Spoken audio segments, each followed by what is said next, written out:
Damn. Hey! Damn. Hey! Oh, listen, hold on. Poppy, open your drink. Sure. Hey, kittens. It's Wednesday. It's hump day. Hump day! It's hump day. Hump day, hump day, hump day. Ooh, see, if I wanted to be nasty, I could. You know, she zips from the top and the bottom. That cider is I can get that. I got that from Aldi's. Elderflower. All right, kids, how's everyone doing today? How are you? I'm good. How about you? I'm super. Thanks for asking. Super, like the actual, like the tampon pack is super, as opposed to just regular. You're doing the most. I mean, I just want to make sure. I just want to clarify. Not the most. I just want to clarify. I just want to make sure it was super. Yeah. Super. Okay. Yeah. Okay. The most. Okay. There we go. All right. So today is Wednesday, August the 12th. Yes. 2020. That is correct. It is still in the middle of COVID. Corona Central. Yes, this is episode 102 of the BGKH show with Dominion and Epic. So yeah, so you like our new lights? We got fancy schmancy. Yeah, I'm we got talking studio like lights and stuff. Yeah, but I feel like this is reality. Like I'm in a video. I'm be like, Ella, under my umbrella. Did I ever tell you my umbrella story? No. So this one time we went to Escalitas. Oh, come on, Escalitas, New York City. Come on. It was the first time because you are of an age to remember learning Latin and La Mancha videos. Black, gay, and Latin porn. I am. And it is because of La Mancha that I was like, I have to go to New York City. I just remember I grew up here, and then when we graduated from high school, I immediately went to Tallahassee, Florida, and stayed there for 8 years. And so I had never been to New York City. And I had seen these videos with all of these sexy ass Black and Latino men. And I finally made it to New York City, and it was like a walking La Mancha video. You walked in and you got into the city, you were like, bitch, they are everywhere. I was like, it really is. They are everywhere. And Please. fine as listen. Fine. And they're all like, what's up, puppy? And I'm like, listen, say it again. I got one for you. We went to the Sound Factory bar. Not the Sound Factory, but the Sound Factory bar. Baby, I was hanging out with my two good girlfriends, and we was all up in New York. I was trying to give a little trade. I remember the day like it was yesterday. I had this blue Fila sweatsuit. It's navy blue. Come on, Fila. It was navy blue with the red Fila across it, and I was feeling extra cute, because I had my little high top, white on white Reeboks with the double strap across the ankle. So I was feeling extra cute. And I was like, I was looking kind of regular, trying to, but giving a little bit of trade, whatever. So I go into the Sound Factory bar, and the music is pumping, and at that particular point in time, it was like, bitch, I was ready to dance. I was ready to jump out my skin. I was like, ah! Yes. But I was like, I'm gonna play it cool. I'm in New York. I'm gonna play it cool, and I wasn't trying to hit the dance floor.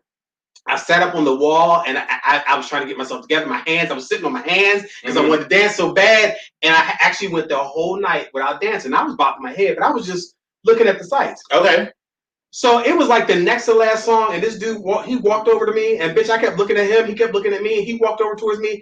Bitch, when I tell you, I thought it was a stick up. Like, I thought he was coming over to just rob me blind. And I was like, get ready to I took the stick up off my hands. I was like, oh, shit. Here we go. Now I was like, okay. And he was like, what's up? You want to dance? And he was so fucking angry. And I was like, yes. We danced for 2 songs, and bitch, when I tell you I pulled it together, because I was ready to be like, yeah! But I was like, right. You just giving it a little Mary J.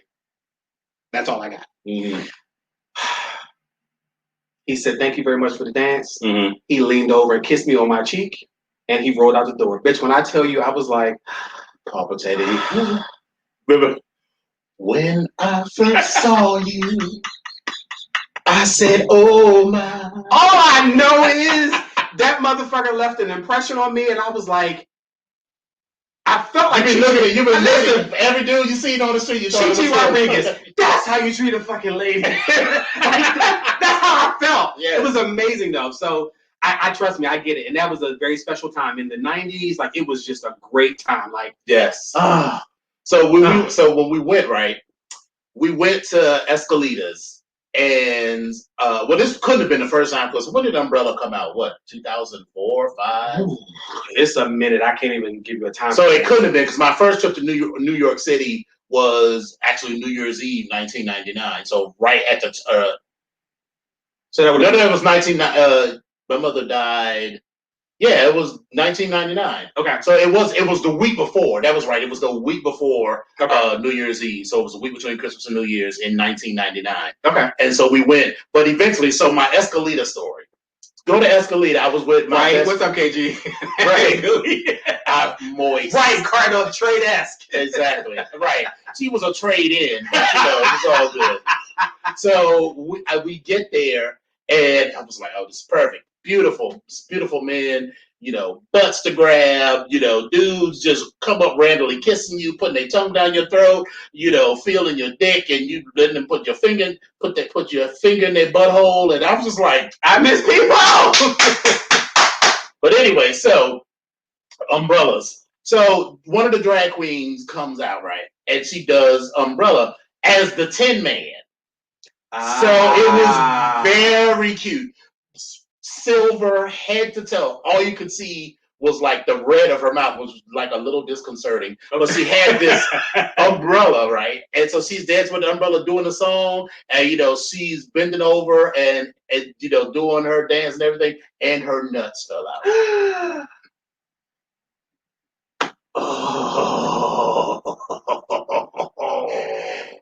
So imagine being in the club full of Black and Latino gay men, and this girl bends over in the middle of her lip sync, and her nuts fall out. The way that club blew up, I'm surprised. I don't even know if she ever worked. I can't remember her name. I should remember her name, but we're not going to embarrass you. We do remember her name. I honestly do not. I do not. Okay. Listen, don't was look Coco Montrese. No, it absolutely was not. I don't know who it was, but we were all just like, it was a mess. That is hard. A mess. And I think every gay man has a story about something. Yes, Lynx. Like not just you could see it. His nuts came untucked. So and he had low hangers. There's so I saw Desmond who chimed in the room, and so I'm gonna bring him up only because his name is in here. We were out one night, and Desmond's nut fell out. No, it was not Desmond's nut, but it was one of our good girlfriends that we knew, and who was attracted to one of our good girlfriends, and she came by to do a dance in front of him, and she leaned over, and the nuts dropped out. Oh my God. Baby, the way our friend's face broke up, it was like,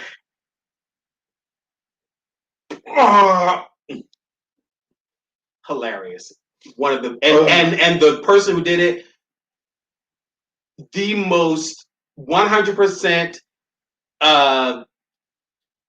passing woman, like just real, but them nuts.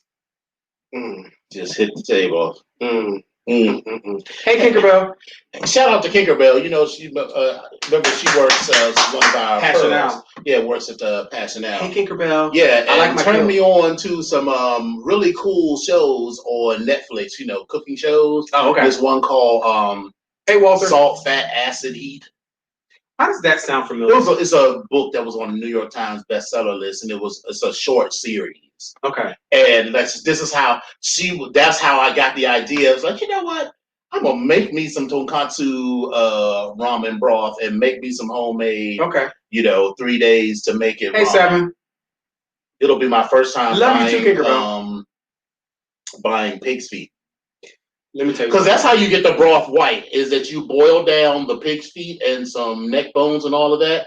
And what happens is the fat and all of that becomes emulsified into the sauce. Like when you eat the tonkatsu broth, that's why it has such a rich, silky mouthfeel, is because of all of the fat that's the pig. That's called the snot out of pig feet, as far as I'm concerned. That's what I call it. That's pig snap, pig feet. And you wash the snot first inside of pig feet. That's what I'm saying. That shit is called snot to me, because when people who eat, listen, if I don't eat pig feet, so like I said, this will be my first time eating or buying pig feet. And all that, the fat emulsifying, I call it the snot, because it's. And the first thing you do is when you cook it, you spend the first hour and a half scraping off all of the scum, which is the snot and all of that. So you're getting pure. It's like lard, essentially. Eating Cannabis and Crazy Delicious on Netflix too. Yes, I saw Eating Cannabis. I'm here for Eating Cannabis. So I'm at the. So basically, it's all recipes made with cannabis. But I didn't really watch that because I still got that. I see Coyote on here. I still got that edible in the freezer that he gave me. Listen, Coyote is an institution. I just want you to understand that. Right. You are an institution. Matter of fact, if we could promote your services in any way, shape, or form. Right. But that's the reason I'm saving that girl, because the moment I take that will be the moment they be like, "Hey, we would love to hire you. Can you take a test tomorrow?" And I'll be like, "Son of a bitch!" At this point, it just. And speaking of businesses, you see it right here in the corner. Me moving the mouse, don't let anyone see it.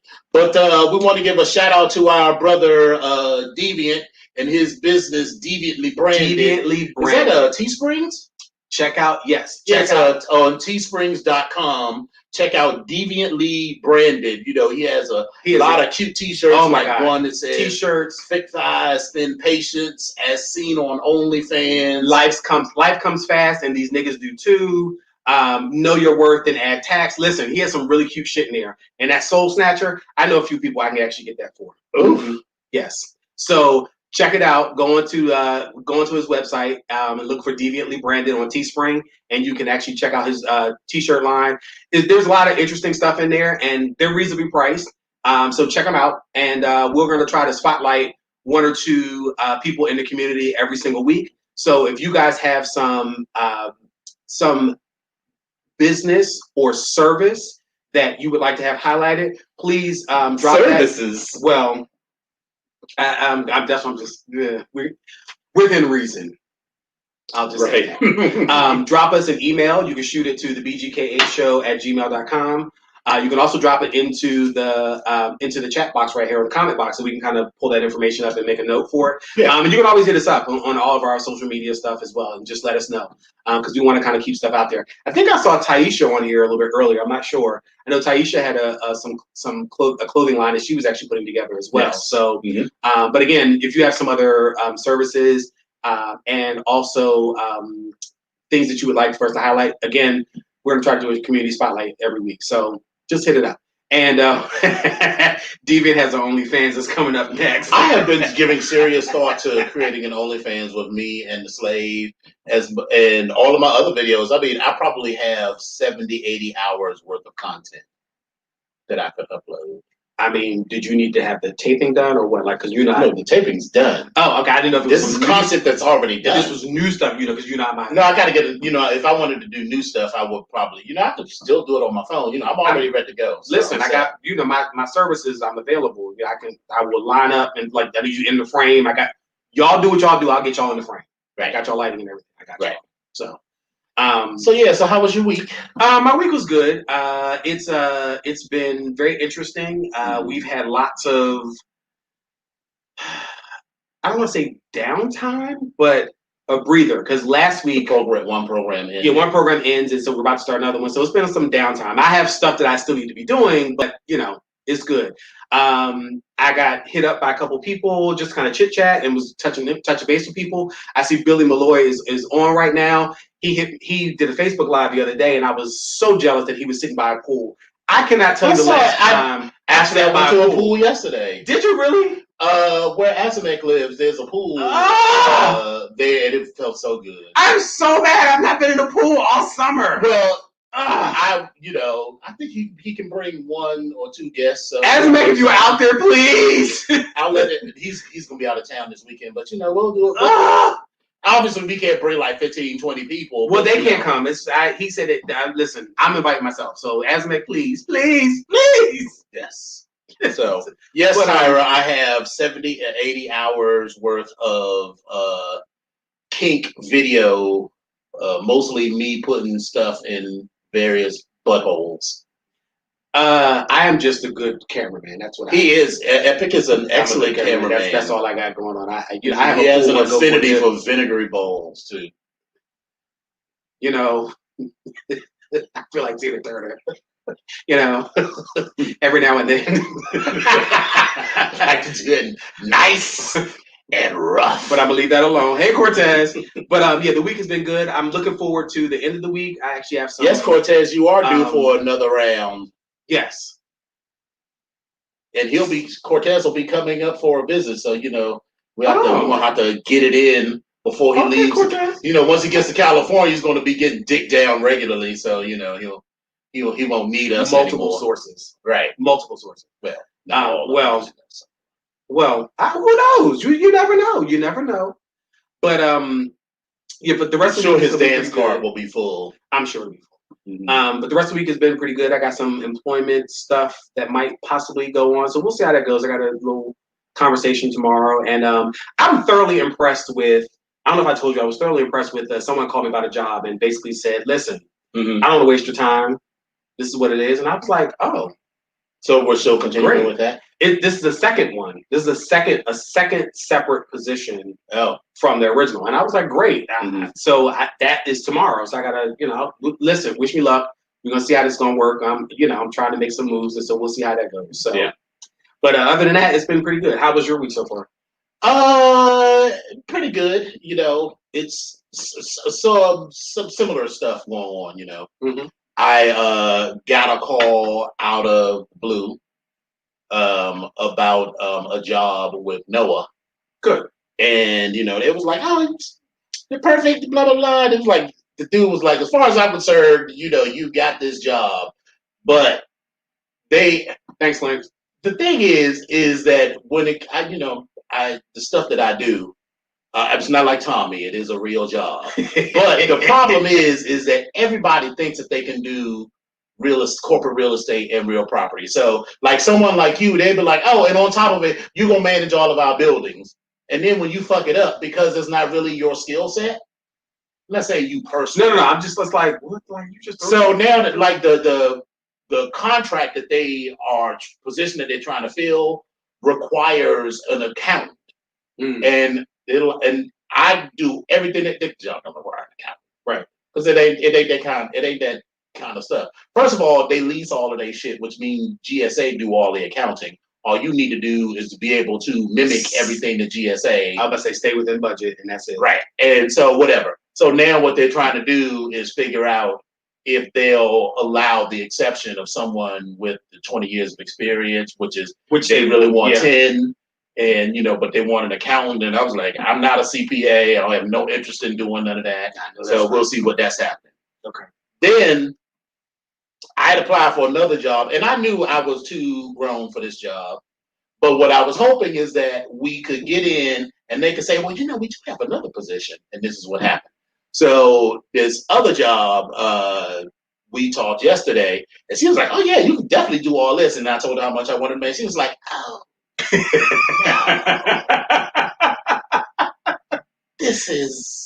She's like, you're breaking my heart, Brian. You're breaking my heart. You're breaking my heart. I was like, but why though? But I mean, I'm working. She said, well, this is what the thing is, and how much they were willing to pay. And she's like, but there's always a but. There is a confidential position to have. And I was like, what do you mean by confidential? Meaning we haven't put it out on the street for director of operations, because this was like real property analyst. So what they're trying to find now is a director of operations. And I was like, oh, well, send me over to this person. I sent it over. I was like, perfect. This looks good. So she forwarded it to the hiring manager. Hiring manager says she loves me. However, my salary is higher. But it's obviously more than what the analyst was making. So I was like, but what are you talking? Yeah, like how much of a difference are you talking about? Like, because remember the job that I had at DOD was here. Right. And then the United was like way up here. So anywhere in between. So anything that's above here is fine with you. It's fine with, even if it was here at this point. Right. I'm like, we good. Right. But I'm gonna start here because if you ask me, I want to maintain this that. Where I was at, yeah.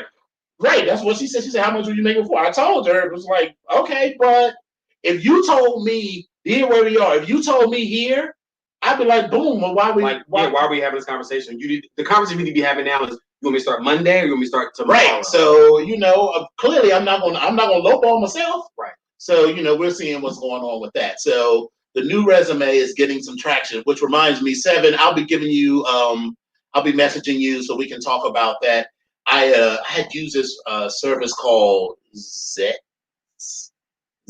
or something like that. I'm trying to think of it. It doesn't ring a bell for me, so I have no idea what that is. Zeti is what it was called. Anyway, I had been looking to redo my resume because I felt like it wasn't really saying what I needed it to say. Okay. And so I used them because what they did was like you could put in your title, right? Mm-hmm. Or you could put in a title and they would help you create sentences that talked about what you did, and then you just got to customize it. So, but it was in the right kind of language. So like I put in, senior program manager, and then it gave all of these examples of work and accomplishment. It was like, stood up a PMO that saved X number of dollars or did whatever. So it had those sentences. They had like a list of sentences that you could pull into your resume to customize it. And then, so that's what I did with that. And then they gave me some new formatting. I'll show it. Did I show it there? No. So I saw the resume, like the how it's set up with the blue blocks on the side, the big one, on the left hand side. Yeah, so that's it. But I didn't show you the final, but whatever. Yeah. So so that's what I'm doing, and so I'm not applying for a ton of positions like that because I really want to get out of the federal government. That was the whole thing of going with United, because I'm tired of working with motherfuckers that don't appreciate the shit that you do. And the other thing is, too, people always talk about the federal government. And I know I fall victim to it. The only way I would work in the federal government is if I was in the federal government. So I am targeting positions in the federal government. Because I figure I could come in as a 14 and not really have to do nothing. Well, yeah, because pretty much that. But I'm not saying I literally wouldn't do anything. I'm saying whatever their performance plan that they would have for me, I could accomplish a year's worth of work in 4 months. So, well, listen, I'm wishing everybody the best of luck with it, because this pandemic, Tyra, I will definitely send you my email, my resume. This pandemic, this is how you use your types of shit. This is how you use your extended network. Yeah. This pandemic got people doing all types of shit, and shit that you wouldn't even consider doing, and things that you will do, and you're setting your minimums, you're setting your worth, you're setting your absolute, you just have to set it there. So right, and and I've been doing projects around the house. So like you saw the lights on the steps, that I did. Let me explain to y'all how butch he has been with this tool set and this honey-do list around the house and doing shit. Listen, for those of you who haven't been to Dominion's house ever before, you wouldn't know what the difference is. But if you've been within the last 2 years, listen, he done built a brand new house. I just want y'all to know, he done built a brand new house. He done built a brand new house. I did build the basement. He done built all of came this down in here and all dug of this hole did not. And put this bathroom in this joint because he did it by hand. He dug it out with a spoon. Slow down. Then he came up here and hung all I did up with a stapler and some crazy glue and shit. And then he done took the shelves and shit that you can see. Look, you see the shit, the liquor and the shit. He's building shit. It's sticking up there right now with 2 tacks and a piece of gum. No. I'm just saying. He's doing all this shit by hand. I'm just saying. I pre-drilled the holes, then used anchors. Butch talk. And then Butch talk. This is all Butch talk. This is Butch talk. Mm-hmm. Go ahead. And then used a level to make sure that they were vertical, and started at the same place so that the shelves were, perfectly organized. Look over there. Because it would have fucked up my whole organization if the baskets weren't properly aligned. Because there's 24 baskets now, and so I wanted them perfectly in even rows of 4 across and 6 down, and the same distance between each one. I mean, Isn't that what everyone does? Hey, Cornisha. That's all I'm gonna say. So, but listen, I'm like, all of this shit that I needed to do, you know, I think once I get started working, I'm going to build a deck. See, that's what I'm talking about. He's gonna go out there with one sock and the heel from a stiletto and build a fucking deck on the back of his house. And the bitch is gonna probably be so goddamn big, it's probably gonna cover. Listen, I'm telling. Well, see, I don't want to spend $1,000 on the deck because eventually that deck, where that deck is now, will be more house. Because remember, I'm expanding the house. See, and he's like I said, I still want to, but I don't want to wait because I want to have the deck so that I could go ahead and put the movable outdoor kitchen there. See, this is what I'm talking about. The outdoor kitchen comes fully assembled. They just drop it off, and all I have to do is plug it in. This is what I'm talking about. See, you. Nope, and I found this cute little throw-up tent. Basically, it's like an umbrella, but it's a whole tent. It comes in a little. It's like a bathroom or something. No. Oh, it's like if you go to the beach, or remember, you know, when you throw it out and it literally just pops open. You don't literally throw it out, but that's the thing is that you open it up and it's big enough to seat 12 people. Like inside I think that was something similar to what one of the brothers was trying to do when they went to the beach. Yeah, I think they did. I think that's what it was. Yeah, but you can use it at your house, but you can also use it like as a portable beach structure or whatever. Okay. Mm-hmm. Okay. Cool. Yeah. Cool. Right. With toothpick, E6000 rhinestones, and a YouTube video. See, that's what I'm talking. Right. That's what he. Right. And a hot tub. I found this company that sells hot tubs, it's like a 10-person hot tub for like $7,000. So you're gonna have a hot tub that's gonna have poopy pickles and you're gonna have a diaper war in it as well. A diaper war. I mean, I'm just got a whole bunch of stuff going on. No, if I do the hot tub, I probably won't do I don't need the whole outdoor kitchen. I just have the hot tub and a wave cap. Right. And a partridge in a pear tree. Boom. Done. 7. Anyway. All right. So where are we going to go first? What we got to talk about? So lots of stunt queens. You know, first of all, I want to say congratulations to Howard alumna. Okay, we got to talk about this. We got to go all the way in on this. But yes, congratulations. That's going to lead into something. Yes, congratulations. Congratulations to Kamala Harris. Is it so? That's the other question. As far as I know, it's Kamala. Is it Kamala? What is it? Ms. Harris. Or Mrs. Is it Mrs. or no? I think her husband has some other name. Okay, so Ms. Harris. All right. Ms. Harris. So, because I went to school with a young lady, and her name was spelled the exact same way, but I pronounced her name Kamala. Mm-hmm. And so, everybody that I know that's talking about her, it's Kamala. Oh, maybe it is Kamala. So, I'm asking. I'll wait to hear her say it, and then whatever she says, okay. All right. Tyra, we're going to talk about you in a minute, because I'm going to go ahead and we're going to talk about that in a minute. You know the girls are going to be insufferable. Right. The AKAs are going to be insufferable. I am here for the next several. And then when they win, oh, God, our vice president is going to be an AKA.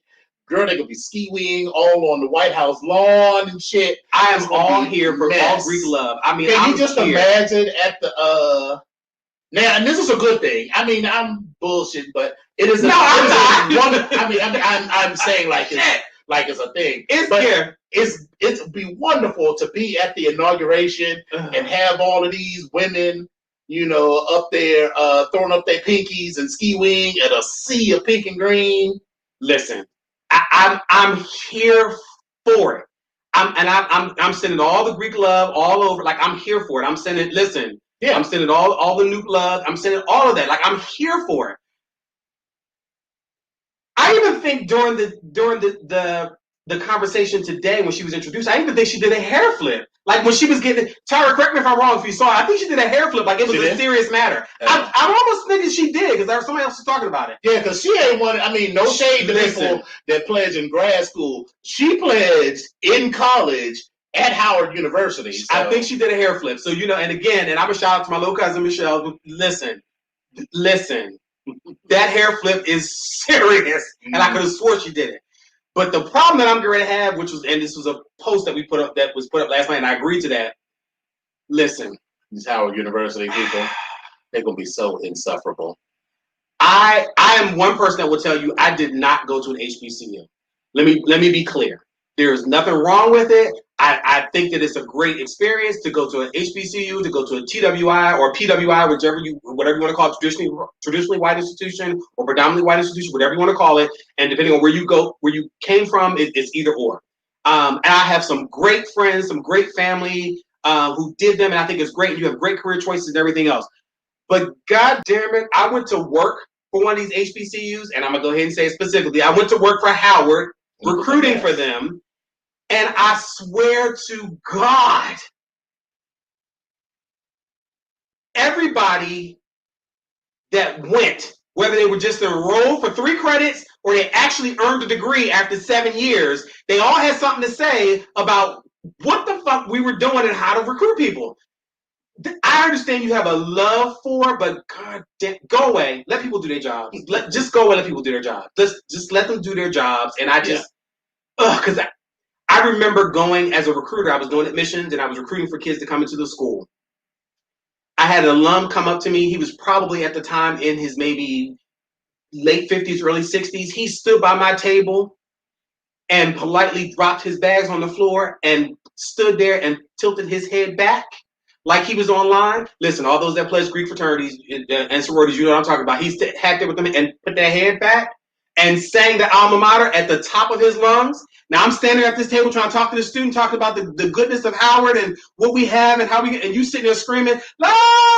And I was like, this motherfucker is crazy. So he drew a crowd. That was great. But I'm trying to make a connection with this student so I can get him and his mama and his girlfriends and everybody else to come into the school. Then you want to talk to me about what the recruiting office is doing and how they're doing it. I was like, listen, can we have this conversation after I finish here? Because I'm in the middle of this fair right here. So these kids that are at this table, they trying to talk to me. Not you, but to me. Let me do my job because I need to. Well, I mean, are you sure you're doing it right? Do me a favor. Call my boss if you have any questions, because right now you're talking to people. Well, I don't particularly care for if you have on an orange shirt. I beg your pardon? Well, I mean, you should have on a shirt and a tie, and it should be, let me do my job, please. Please let me do my job. That is one of the worst things ever.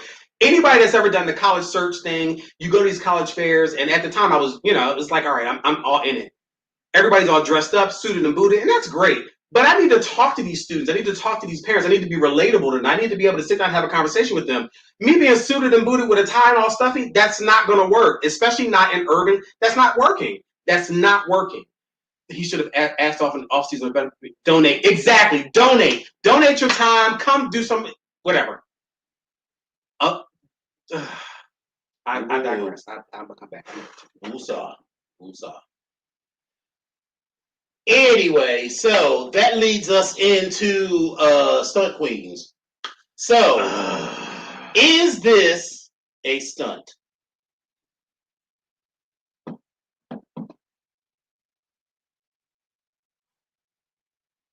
Kamala? Mm-hmm. I don't necessarily know if this is a stunt or if this is one person planning for succession.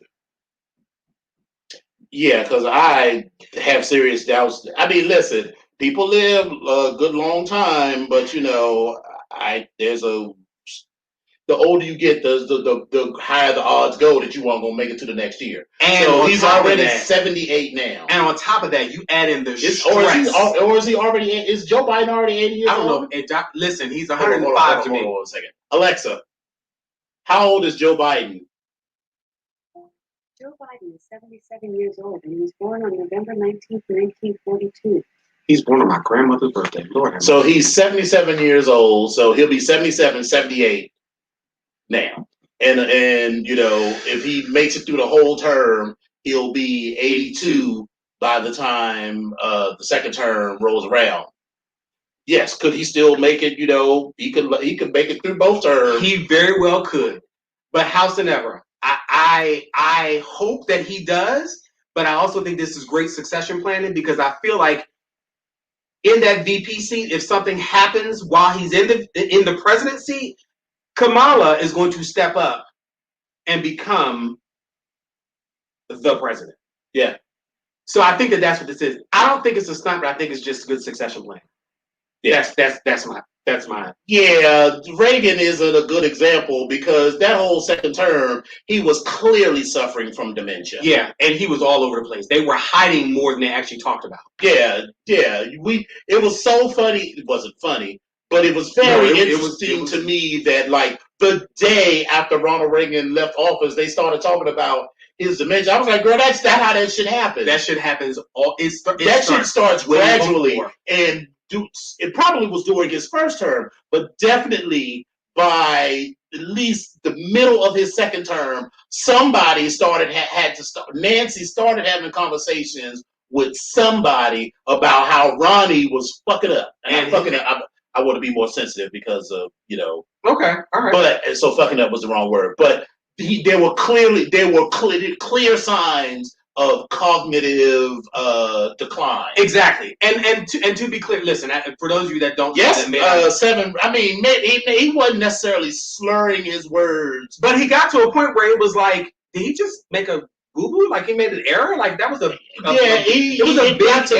got to be a thing. It wasn't as bad as some of the shit that Trump has done. Well, yeah, then Trump is clearly, and that's a whole nother. But the other part of this too is the stress does not help whatever mental condition. Right, you look at you're the leader of the free world. Bill Clinton had gray hair when he went in, but look at George W. Bush. Not that I'm a fan. We're only talking about how the position ages you. And George W. Bush didn't do shit. If you look at George W. Bush in 2000 versus 2008, and then look at Barack Obama in 2008 versus 2016. Barack right now seems like he looks younger than he did when he was in the office because that stress is off of him. So listen, the position is stressful as hell, and it is underrated and overrated and necessary but unnecessary all at the same time. Mm-hmm. But it's like it's a lot. People talked about when George W. Bush left office, how you didn't hear from him forever. This man has been running the motherfucking like, don't call me, leave me alone. I want to be bothered. Like, because if you're doing the job halfway, every day you got all these briefings that you got to sit through, and you are making decisions that could affect, life and death. So I'm not saying I have any respect per se for. I have respect George for the job. Bush. Yeah, I have respect for that. At least someone made your ass sit there. And I was reading something the other day that your current president, in today's world, you would think that there would be security briefings every day. They said he went from, so that means if there was 100 briefings, that means in a 5-day period, you should have 5 briefings. He went from 3-point-something briefings per week to 0.7 briefings per week. He's an idiot. He's an idiot. And I think that was one of the first things he got rid of. Yeah. So, anyway. All right. So, enough of that. Ugh. So, is it a stunt? I'm on the fence. I'm leaning more so towards a no, but I'm on the fence. I'm saying no because I'm feeling like it's a succession plan. And I also believe if it's a stunt, I think Joe Biden is good for the long game. And like someone said in here, the long con. And I think he's good with that. It's not a if it is a stunt, it's stunty maybe, but it's not a stunt in the same way stunt adjacent. Okay, all right, I can. It's not a stunt in the same way of what was the dude with the arm and the stupid woman? You talking about Sarah Palin? Now that was a stunt because everybody knew that bitch wasn't qualified. She's barely qualified to be governor of her own fucking state, let alone the vice president. What did she say? She could see Russia from her house. And I was like, bitch, it's 54 miles away. So even on a perfectly clear day, you cannot see 54 miles away. And she didn't even live in a place where you could. That's like if you live at the very ends of the isthmus of. She lived anyway. So it might be a little stunty, but I'm with it. Whatever. There are people who have issues with it, which I do want to talk about. Okay. So, all right. Well, listen, we got time. Come on. First of all, people are like, well, didn't she say all these things about Joe Biden in the primary? Yeah. Yes, she did. Sure did. Yeah, and she meant have you not been paying attention? She meant when let's go all the way back. All the way back. I think I know what you're. I'm going to go back as far as 1980 when George Bush was, because those people that run for vice president that are vice president were also run for president at one time, and saying shit about whoever fuck it was. Absolutely. That they were running for president. Absolutely. George Bush talked mad shit about Ronald Reagan. Yes, he did. He talked terrible shit about Ronald Reagan. I don't think that Dan Quayle said a lot of terrible things about George W. Bush. I don't recall it. He said terrible things while he was in office, like talking about Murphy Brown and all of that stuff, but I don't remember any negativity between Dan Quayle and George Bush, the senior. So he was still running for a position, and he still had some words. Oh, I don't remember that. So he had words. So then we move forward. I don't remember particularly any vitriol between Al Gore and Bill Clinton. I don't recall that their primary fight was snippy. It was snippy. It was. Okay, so it was snippy. But again, that's the nature of the race. Like, that's what they're doing. Like, you're running for... Who the fuck was the vice president of George W. Bush? Well, no, there was no with the Penguin, because he was running the shit, so that probably worked out fine. But when Joe Biden, look at both of the people that ran against Barack Obama. Joe Biden had terrible things to say about Barack Obama. And so did Hillary Clinton. Now, and then when he became president, Hillary Clinton practically ran his foreign policy. They were like this. So that's exactly, Tyra. They debate, one loses, gets added to the ticket. Exactly. Because it's politics. You bring in, It doesn't mean that you don't believe the things about those persons. Right. But don't you have to work with bitches that you don't like? All the fucking time. All the time. You're playing chess. You're not playing checkers. Right. And you mad because that bitch, won't put the lid down on the copier or some shit. These people are running the fucking country. So yeah, did Kamala Harris have bad things to say about Joe Biden during the primary? So, okay. Links, that's a good point. He said the issue that Link says, the issue I think is that the people who are talking about Kamala jumping in Joe's throat were not allowed to see it with Reagan or Bush, so they have no past reference to overall politics or history. And no shade, a lot of them were too young to remember the primary between Barack Obama, Joe Biden, and Hillary Clinton.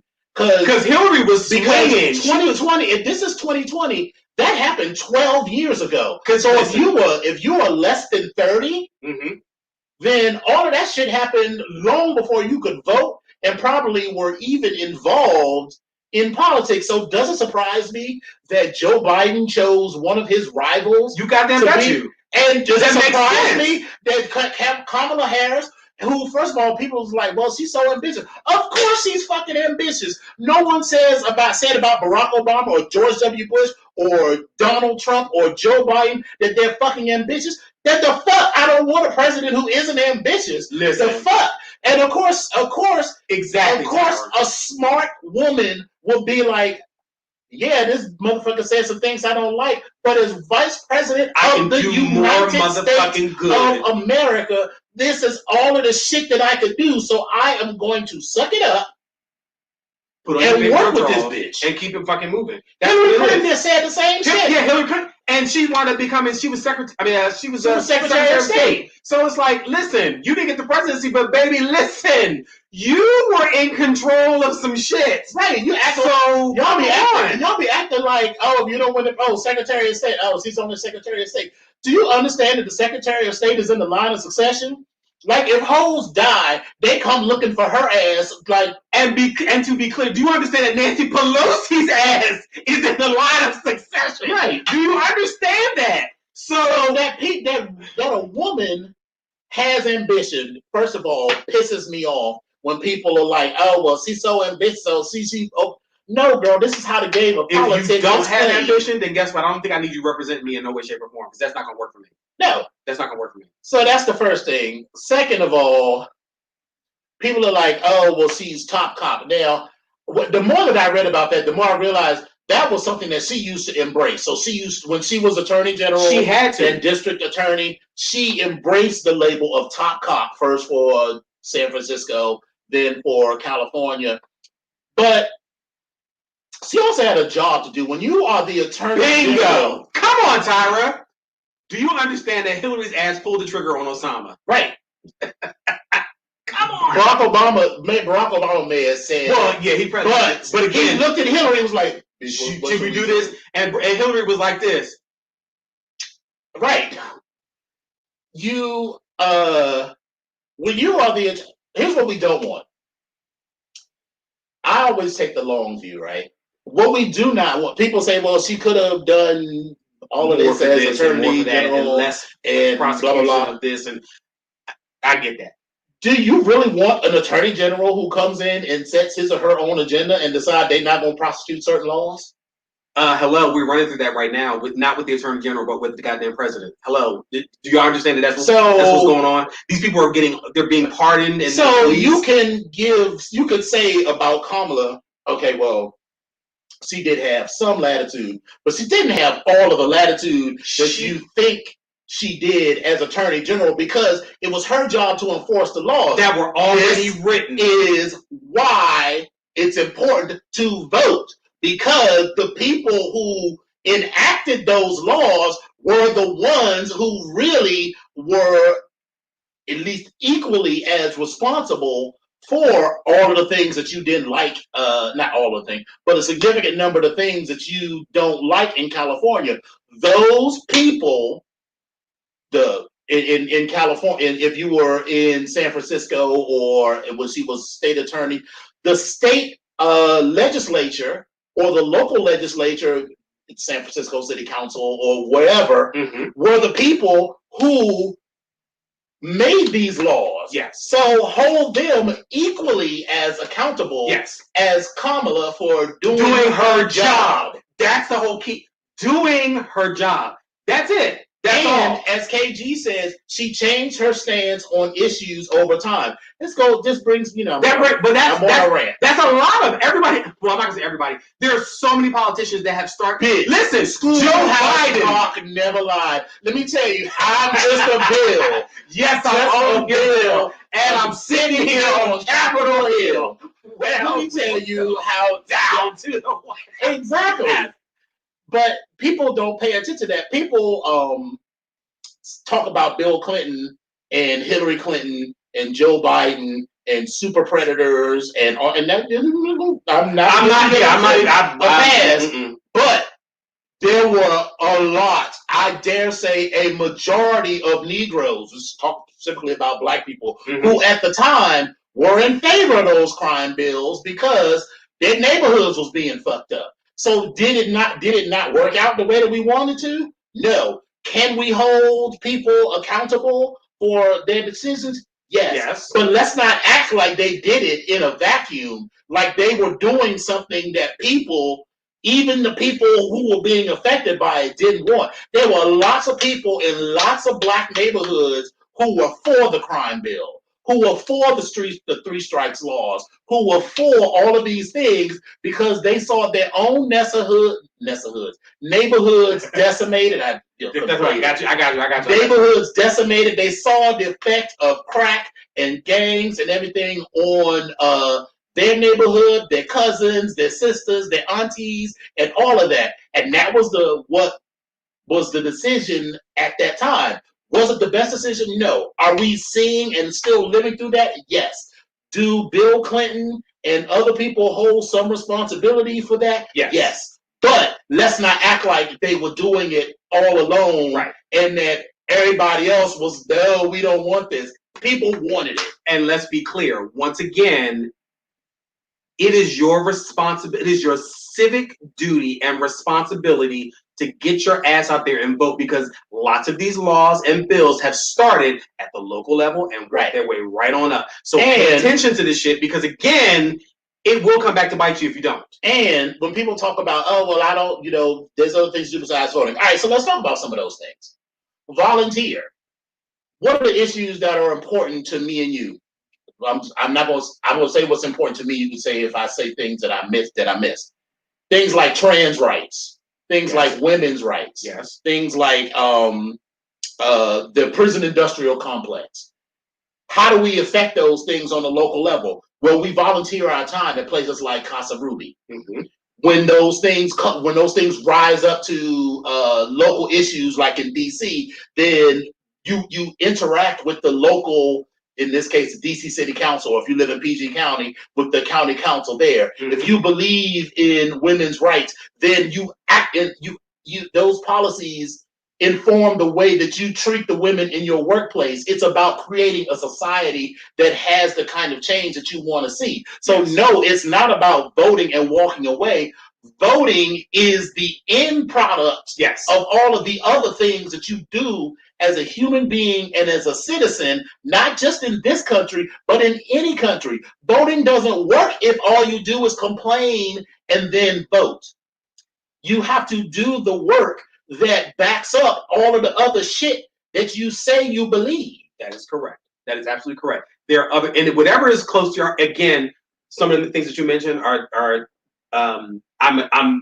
they're concerns for me as well. Mm-hmm. I'm also concerned about specifically. These hard ciders got us worked up, huh? Yeah. I'm also concerned specifically about LGBTQIA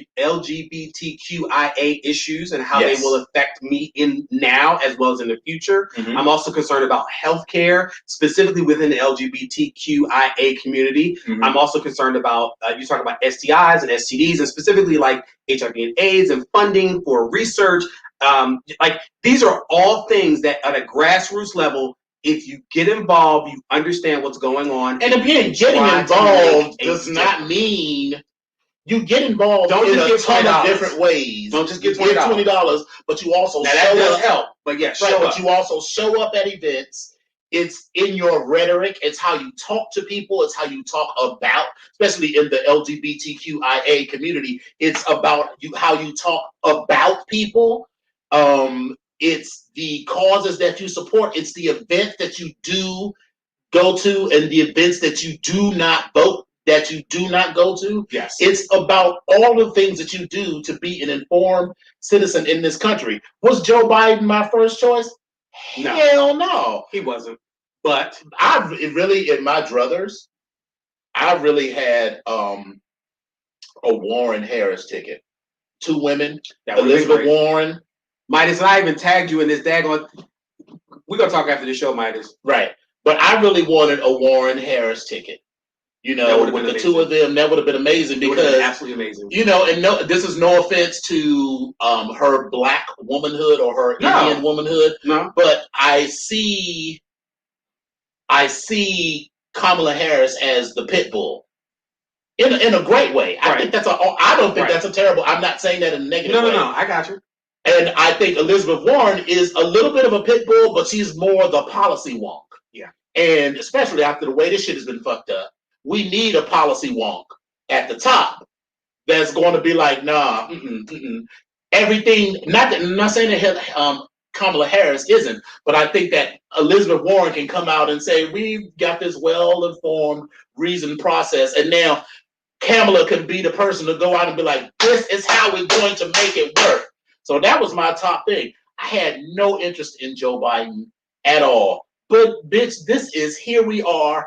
And so for me, I'm like, okay, I'm not going to say that I'm not going to knock on doors because I didn't knock on doors for Barack Obama. So I ain't knocking on doors here. But what I am going to do is support I'm going to give money because some girls be sending me emails all the fucking time. So I'm going to give my money. And then when they get into office, I'm going to hold them account to the best of the ability of a single voter. What does that mean?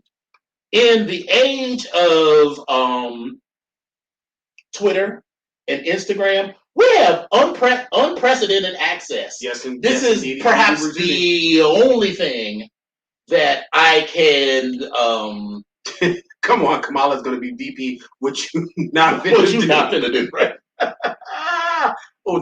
Perhaps the only thing that I can say that your president has done is raise the importance of Twitter and social media for policy making.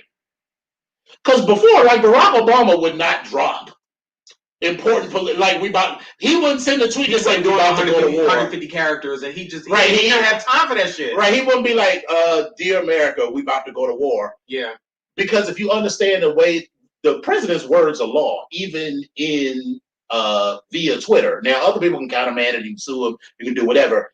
Because of that, you can tweet Joe Biden, you can tweet Kamala Harris as a citizen of this country. You can now tweet these people, and if you get enough people to tweet, that's way better than move on poll or whatever. And you can not affect policy directly, but you can certainly move policy forward. Not only can you do that with those two at the top, but you can do it with your local senator, your local congressman, your state senator, your state alderman, or whatever the fuck they call wherever it is that you live. You know. There's a lot of people that are doing exactly what you're saying, Desmond. Voting for Joe because Trump got to go. And that's probably 60%. Listen, that's probably 60% of the people. But for me, it's like 60% of the reason. But the other part of that too is, which is backing up that sentiment. Let's be clear. In my opinion, what the fuck does that even mean? Real G's moving silence like lasagna. Tyra, baby, what? Okay, I'm gonna come back to that. Joe is on this ticket, and he is this presidential nominee solely because he was VP under Barack. I wouldn't say. I mean, Joe Biden has a 40-year history. I'm not discounting his track record of politics. However, I am discounting some of the things that he said earlier on. Now, granted, I'm 25 years ago. If you mean discount, by discount you mean I'm gonna just dash over it?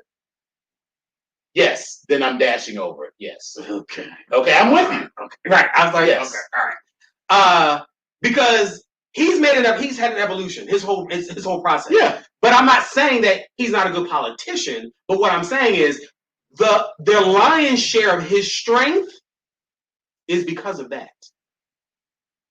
I just now it might be a very small line. That again, that's my. I'm not because I don't know. I don't know that he. I mean, yes, he did do stuff as vice president, but what made you choose? What made you choose Elizabeth Warren? I chose Elizabeth Warren because from the first time she gave a speech on the Senate floor, she spoke to me and spoke in the way that I thought. Great. That it was great. Mm-hmm. Joe Biden. Have you heard Joe Biden say anything that was that like? Like I said, we're okay. It is, okay, I'm sorry.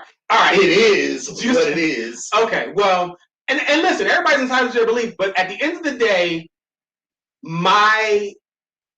I'm going to agree that 45 needs to go. Like, Cheeto gotta go. That's just where I'm at, and do I feel that Joe is an incompetent or will be an incompetent president?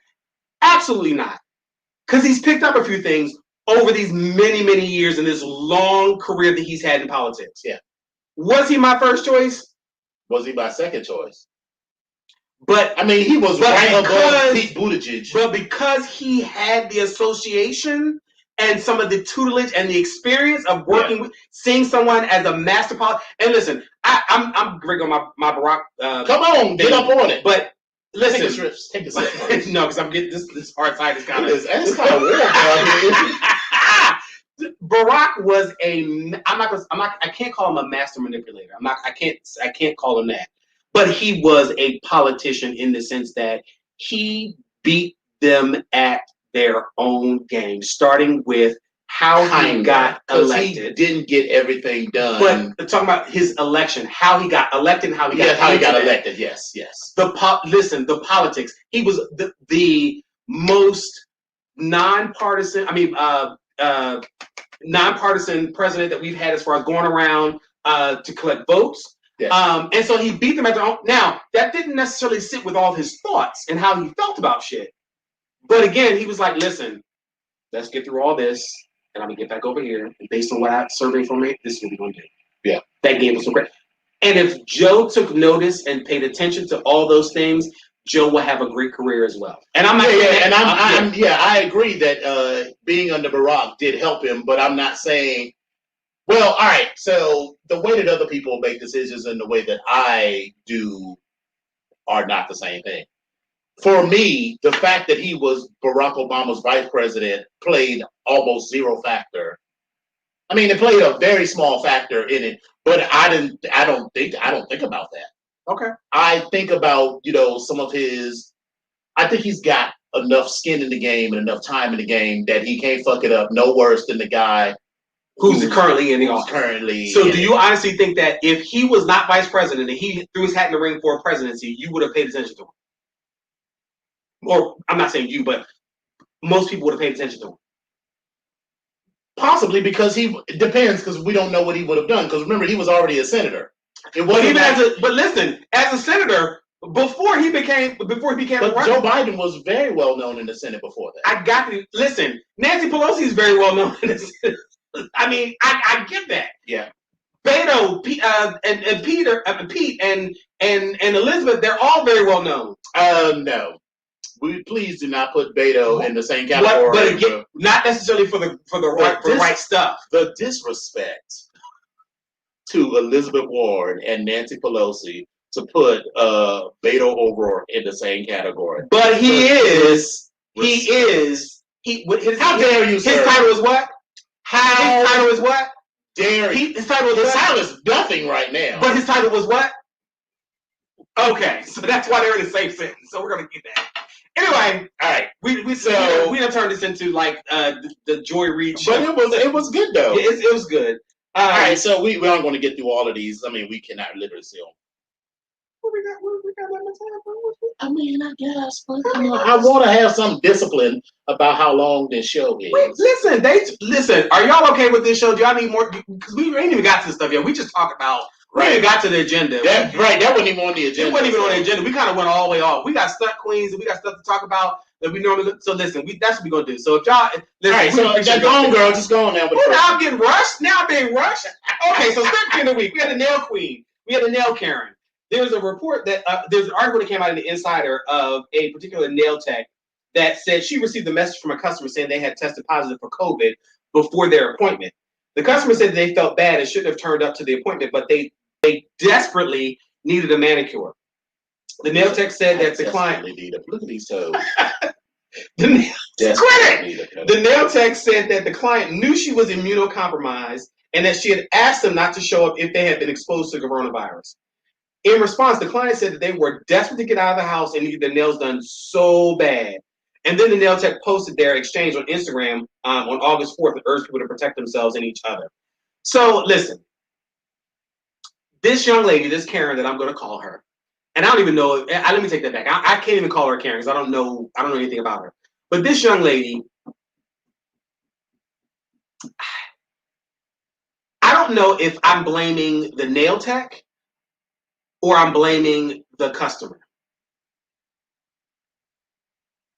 You're equally. What are you blaming the nail tech for? If you know that you are immunocompromised, yeah, and you have had a conversation with a client that says she's been tested for COVID and it was positive, why would you still do her nails? Did she actually do the person's nails? Because I didn't open the exchange, so it just said they posted the exchange, but did this woman Taylor? She actually do the nails. Taylor said that she was immunocompromised, that the client knew that. She told the client in the message that she wasn't legally allowed to take the appointment if there was a chance the person had the coronavirus. And I quote, I asked you before you even got here if you had been exposed to the virus and if you had at any point, Taylor said. The client said they were just desperate to get out the house. I was in quarantine 2 days. I'm sorry. They said I needed my nails done so bad. She knew. She was in quarantine for 2 days. Right, but did she actually do this woman's nails? Yes, she did. Well, then, yeah, the nail tech is equally to blame because if she's immunocompromised, then that makes her more likely to catch coronavirus and therefore more likely to pass it on to others. Immunocompromised, comorbidity, like any other thing that's going on, like, high blood pressure, emphysema, anything. Right. So, yeah. Anyway, that was one nomination for Stunt Queen. Yeah. We have another nomination for Stunt Queen, which I think this is our first corporation or first company, Mm-hmm. Hasbro. So Hasbro has the new Trolls doll, and there were complaints that it's grooming kids for sexual abuse. Now, let me see. Hasbro debuted an adorable new troll doll called Trolls World Tour Giggle and Sing Poppy. And that if you push an internal button on the tummy, it will recite 10 different cute songs. And Poppy is from the Trolls movie, which is she is the purple character with the flowers in her hair or whatever. But the problem is, it's an adorable little cartoon. It's an adorable little doll. But the problem is, this doll has an extra feature that isn't described on the box. I wanted to do a quick video because I find this disturbing and I find it okay. shared. Keep going. I don't want to. So the doll has an extra feature that isn't described in the box. While Hasbro absolutely denies one mom's claim that is now going viral that the doll is meant to groom kids for sexual abuse, we can't help but scratch our heads as parents. Because apparently some seriously misguided designers didn't think it through when they placed the button, not advertised on the box, on the doll's genital area. So basically, on the stomach was the button that you could press and it would make all these sounds. It ain't on the stomach. That's the original button, the one they're talking about. Oh. That button is placed on the doll's bottom between what would be the doll's legs. So like if the vagina area. Right. If I kicked my legs all the way up over my head, it's the button is on the doll's taint. Right. And so this mom started a petition to voice her concerns over the inappropriateness of the doll. She said, and I quote, our society is conditioning our children to rethink pedophilia, or is conditioning our children to think pedophilia is okay. This Trolls World Tour doll named Poppy has a button on her private area under her skirt. When you push this button on the doll's private, she gasps and giggles. This is not okay for a child's toy. What will this toy make our innocent, impressionable children think? That it's fun when someone touches your private area? That pedophilia and child molestation are okay? Mm-mm. So Hasbro started to remove the doll because of the backlash. Okay, so they released a statement as well. They said this feature was designed to react when the doll was seated. But we recognize the placement of the sensor may be perceived as inappropriate. This was not intentional, and we're happy to provide consumers with replacement Poppy dolls of similar value through our consumer care team. We're in the process of removing these items for purchase. But listen. Yeah, I mean, I see where they're going. I mean, I 100% get it. I mean, looking at the doll, I was like, why is it? It's right. The doll's it's legs? Like literally. And yes, I could see. Okay, Tyra, we're not talking about you. You're not Poppy, baby. You're not Poppy, baby. I mean, you might be somebody's Poppy, but you listen. We not going. You're not on a shelf in a box. You ain't for sale like that, honey. You too valuable. We ain't doing that. You push my button and I gasp and giggle too. I should hope so. But listen, Hasbro's not the only company that did that. There were several other dolls that came out over the years that have done that. For instance, does anybody remember the Squishies? They were the little, small little jellies, squishable objects that you squeeze them and they kind of destroy into different shapes. Like they were like cats, and then they were like Pikachus or whatever. They used to come in a pack of 30. They were like little itty bitty tiny little things. Well, there was one that was actually shaped like a penis that they actually included in the box as well. There's another one that says that had a toy maker that came out with the you can shave the baby doll. So the baby doll had hair on their legs, hair on their butt, around the bottom of the crack, in their armpits, in the front. Like this was a doll. That. This was a doll that's been released by a manufacturer that literally shows all this stuff, and you can shave this doll. There was another one that was a roadkill animal puzzle. So for a kid, like why would you want to have roadkill? It was set up like an actual road with these animals like splattered in the middle of the ground. Then they also had one that was like the Punisher action figure. It had the Punisher, if you remember, it had this large machine gun that he kind of carried or worked with, but they actually put this on the doll as a crotch rocket. So it literally sat right here. I got a crotch rocket. Then there were two other dolls. There was a Tarzan doll, and there was also a Batman doll that had a grip in their hand, like they had their right hand open, and it was a grip, and it was a button on the back of it that would make the hand move like this. What was it? It was in a masturbatory way. No, I get that, but what was it supposed to hold? It was just supposed to move. Got it. But they did that with Batman also. So they listen. Some of these toy companies have had some fails, and they've happened. So listen. I hope that Hasbro gets it together, and these other toys that I just mentioned were taken off the shelves. So again, just let you all know that it's not just Hasbro; it's happened several other times. All right, so next up is Kanye West. All right, Kanye West is all but admitting that his presidential campaign is a sham meant to hurt former Vice President Joe Biden and help Donald Trump. So according to Forbes, Forbes exclusive published last Thursday, he said amid various reports that Republican and Trump-affiliated political operatives are trying to get Kanye West onto various state ballots for November's election, the billionaire rap superstar indicated in an interview that he was running to siphon votes from the presumptive Democratic nominee, Joe Biden. All right, so here's the thing. I have two things about that. One, yes, he's a stunt queen, Cortez. Yes. I mean, that goes. He's actually, let's be clear, I'm going to put Kanye on the legendary stunt queen list. He's a legendary stunt queen. Listen, he is a legend. We're talking about stars, talking about statements, talking about legends. He's a legend. But the problem with my issue is not that he is running as a third-party candidate, because you're allowed to do that. And you're allowed to do that for the whatever reasons that you want to do it. My problem is that, well, yes, he is trash personally, but I'm trying to be dispassionate about it. Kanye West has some issues. He needs to be in treatment somewhere, and that his own wife, which we all know that's a stunt right there, is letting her husband be out there, say and do all these things when Kanye West should probably be in a facility somewhere. The same way they did a 5150 commitment hold on Britney Spears, they probably need to do that shit to Kanye West too. And that these white people are using him to do this. And also, any nigger that says that they are voting for Kanye West is a nigger that Harriet Tubman would have shot. And to be clear, we and that I would shoot. The views expressed on the BGKH show today are not things that we are actually going to do. These are just thoughts and comments, right, and statements. None of which we are. This is a sexy look. Doesn't this look sexy? I mean, somebody likes. It's supposed to be casual. That's what it's supposed to be. So kick your leg up, girl. Listen, I was already kicked up. I done got hot now from this cider. I know, right? Oh my god. So that's the problem for me. So I agree. He's got some mental issues. He's not been right since his mom passed. Right. I've never really cared for him. I mean, even his rap style. It's not really one of my things. My thing.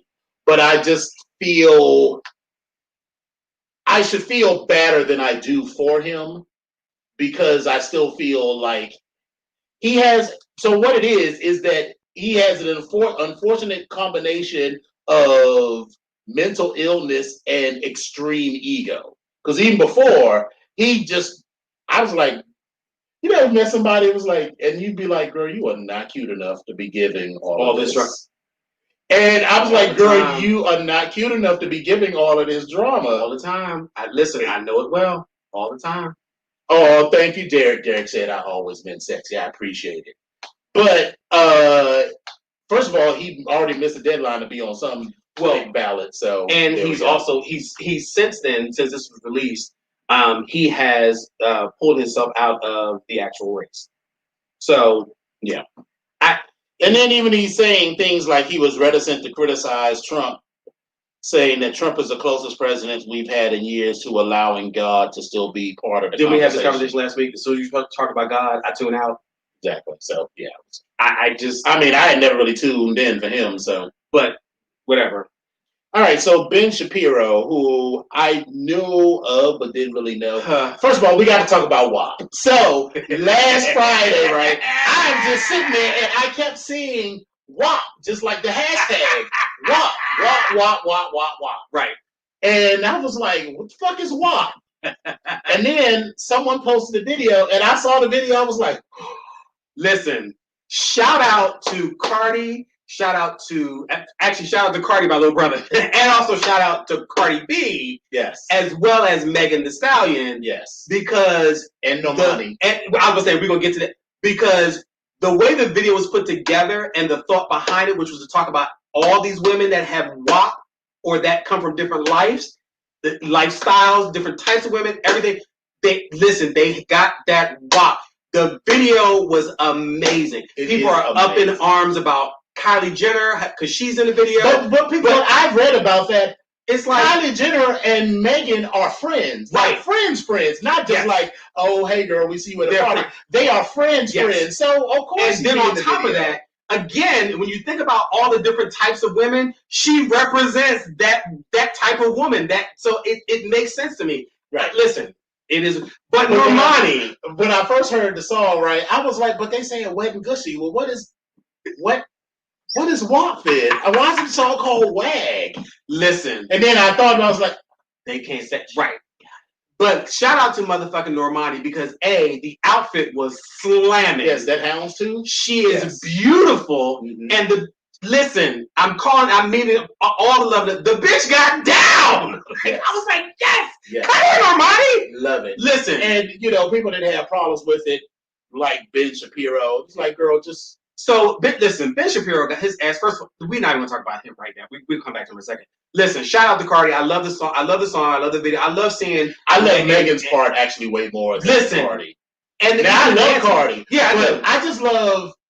But Cardi has some... Cardi's lyrics... She has some cute lyrics, but... Her delivery. Cardi B, as much as I love Cardi B... Well, here's the thing. What I realize is I love Cardi B as a personality. Because first of all, she's stunning. I've never, I see her every cover I see her on. It's just beautiful. God damn, it's beautiful. And if you had seen her when she was on, what was it, Love and Hip Hop, you would have never thought this is the same girl. That's more than just. Oh my God. That's more than just getting your teeth fixed. I mean, I just see when she was on the Harper's Bazaar cover. And the cover, the one where she did the fairy tale with the Little Red Riding Hood with the red dress, absolutely gorgeous. I remember that. It was amazing.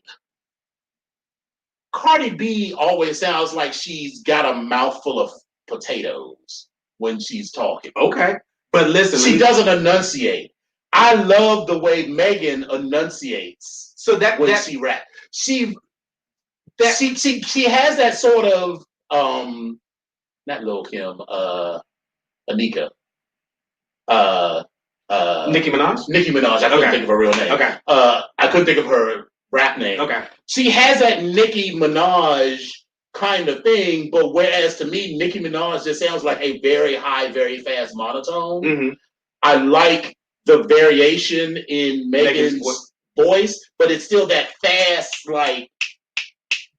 she gets in twice as many words in the same amount of space as everybody else. Now, that doesn't mean I don't like Cardi B, right? But I like Megan more. But again, it's not a battle because people always want. And that's not it. That's not it. It's not a battle. So, and they both have some great. I want to put that one thing in the back of my throat. But I'm gonna say this. Listen, shout out to motherfucking Cardi B because listen, she had the prettiest motherfucking titties that was hanging out with the little art. I said, oh my God, it's been a minute since I've seen some titties like that and I wanted to do something with them. Right. Oh my God, but they were beautiful. Oh my God. And I know she is straight up with people, telling me she had it fixed and she, did whatever. But listen, they still beautiful. I don't care what they beautiful. Yeah. They beautiful. So I'm here for it. But speaking of the whole WAP thing, and it's rising on the charts. I think it actually hit number 1 at some particular point. Mm-hmm. So don't quote me on that because I don't know what I am mad that there is no uncensored version of the video. There's an uncensored version of the song, not the video. There's an uncensored version of the song which someone has actually uploaded on top of the video, but there is no song with the word pussy and other words not bleeped out or that whatever. Is true. So whatever, I'm still going to download it. But yeah, I'm gonna get it as well. But listen, so Ben Shapiro, so again with WAP and Megan Thee Stallion, some critics have expressed dismay and confusion over the premise of the 27-year-old rap superstar's song, namely the glorification of lubrication. Now, someone said, so this was said, quote, "My only real concern is that women involved who apparently require a bucket and a mop get the medical care they require," which is what conservative pundit Ben Shapiro, 36, wrote on Twitter. He says, and I quote, my doctor's wife's differential diagnosis, bacterial vaginosis, yeast infection, or trichomonas, all of which are infections of the vagina." So yes, all of those things do cause, but the wetness is caused by vaginal discharge, which is entirely different from sexually produced lubrication. And that is exactly... and listen, I'm going to be 100% transparency. I've never had sex with a woman. I've never played with anyone with a vagina. We have. But I'm not saying that it's something to be proud of. Well, so, no, I'm saying I know enough to know that you can't literally just be like, ha, and stick it in. Right. That's what these dudes be like. And that's why they like, got all these women out here feeling unsatisfied because they, you ain't wetting it up. So before you try to do something. So somebody said, he goes on to say that, so I'm sorry, number one, the nearly ratio tweet, when critical replies to a tweet outnumber likes. The nearly ratio tweet, when critical replies to a tweet outnumber likes, was met with 8,500 retweets. I'm glad because I never knew what ratio meant before. So I didn't. Anyway, please. I'm gonna come back. With many calling his comments a self-own because he says, "My wife has never been wet. Isn't the own you think it is, Ben?" Quipped a progressive journalist Beth Lynch in response. Her tweet to Shapiro was more like 14,000 Pause. All right, Cardi, I love you, right? But there's no such thing as a gold star gay. That's not a thing to be proud of. So, and ask your fellow former Baltimorean how that went down. I'm not here to excoriate you, but there are people who believe in things like gold star gay and platinum star gay. That's why I preface that comment by saying that I've not had sex with a woman, but I'm not saying that. I'm saying that to say that my opinion about this is scientific. It's scientific and based on what I read, not based on what I know because of whatever. But that's not anything to be proud of. That's just the particular facts of how my situation has worked out. And there's absolutely nothing wrong with having had sex with a woman or not, and then deciding, or not even a woman, but a person with a vagina, because we have to remember that all people with vaginas are not women. True. That is true. So I hope that, again, talking about living, it's okay, girl, you're fine. Don't worry about it. But I appreciate that you said you're sorry, but we just gonna let it go. It's cool. It's cool. We're gonna keep going. Listen, you don't know better because I used to talk. When I was young. I used to talk about no fish and all that sort of stuff, and because I didn't know no better, and all the people that I hung out with, that's what we used to talk about. Oh, girl, no fish and all that. I don't talk like that anymore because I know better now. Yeah, and so I'm not going to excoriate you for using words that I once used. I'm just going to explain to you why I think you can make better word choices. And Cardinal, you're not being shot down. Yeah. You're not being shot down. So no, girl, calm down. He's not. He laughed. I know. He's just. Yeah, I'm just saying. But we're gonna. That's another conversation we're gonna have afterwards. So we're gonna keep it light. Right. We're in the show right now. Tinkerbell said, "That's why I'm queer in order to give and receive consistent WAP. I can't deal with cis men for too long because I am tired of repeatedly teaching." Do your research and put in the work. You know what? Come on, Tinkerbell. Let's talk about that though, because can you imagine every time you want to get fucked or fuck somebody, it's got to be a teaching thing. You can't just be like, You're tired. I just can't get my pussy ate and just enjoy the shit. I mean, yes, if someone is particularly cute to you or whatever, and they worth the investment to want to teach them the first couple of times, that's great. Right, but every dude that you meet, you got to get a book. Anyway, we could talk about this shit forever. So anyway, keep going. Anyway, so wet ass pussy. So Ben Shapiro owned himself by saying some foolishness. Right, basically. And, basically saying that his wife's never been that wet. And so it's like, okay. Well, that's unfortunate for your wife. That's what Twitter is like, listen, you've owned your own self, and that's pretty much what it was. So you can't please your own wife, huh? Yeah, they've gone on to say so many other things about this, but this one particular doctor says, I see so many women who have been mansplained by their partner that they are too wet. It's medically incorrect, infuriating, heartbreaking, and harmful, said Dr. Jen Gunter, author of the Vagina Bible. She said, thank you to I Am Cardi B and The Stallion for that vagina celebration. Wish I could hand out these WAP prescriptions. Listen, I'm here for it. Bam. I'm here for it. So, and in that same vein, the last nominee for Stunt Queen of the Week is Safari. Does anybody remember Safari? Let's talk about his 5 minutes of fame. Didn't he used to be? Is that the one who used to be married to? He was dating Nicki Minaj. Nicki Minaj. And she's married to the. He's pedophile. Married to. Okay. I'm sorry. Nicki's married to someone else. A pedophile. Yes. And I don't know. Was that he was convicted for that? Convicted. Yes. Okay. I wanted to before I said he was. I didn't know if he was convicted or accused of. This ain't no statutory rape. No. He was 17 and she was 16. He was like 30 and she was like 15. So the pedophile. All right. So yes, that's who Nicki's married. The gays are so shallow. Cortez is like, but that package. But wait. So listen, Cortez. Now I'm going to call you out on this because listen. Here's what I'm getting ready to say. Mm-hmm. Safari #1 used to date Nicki Minaj, and then there was this slip that his dick pic went out, and it was it was hard, but then everybody's like, oh my god, his dick is so huge. I mean, it was big, but it wasn't huge. It wasn't like, let's put it this way, it wasn't as big as Father Jamal. Jamari? Gorgeous Gucci. Don't get me started. Listen, it wasn't as big as his dick. There's length, and then there's girth, and then but listen, he was all right. Let me be clear. He was all right. I'm not even gonna listen. And Cortez, I'm gonna call you out on this because as the runt of the the pig of the litter, pig of the run, excuse me. Listen, I'm gonna call you out on that. But I've seen bigger, and we have bigger in our chapter. I mean, just from photographs alone. We have bigger in our chapter just from photographs alone. Ooh. We have bigger in our chapter just from photographs alone. Ooh. We'll talk about that. So, all this stuff about has this big ass dick and all this other stuff, it's not small. I'm not saying that at all. I'm not saying it at all. Is it fucking huge? No. I'm just saying. Now for Father Gucci, Father Gucci had length and not necessarily width, but that's not. I'm not going to preach on that anymore. I'm getting off that. But anyway, this clown, not even 72 hours later, released not a remix, but a refix of WAP called BAD, which will be Big Ass Dick.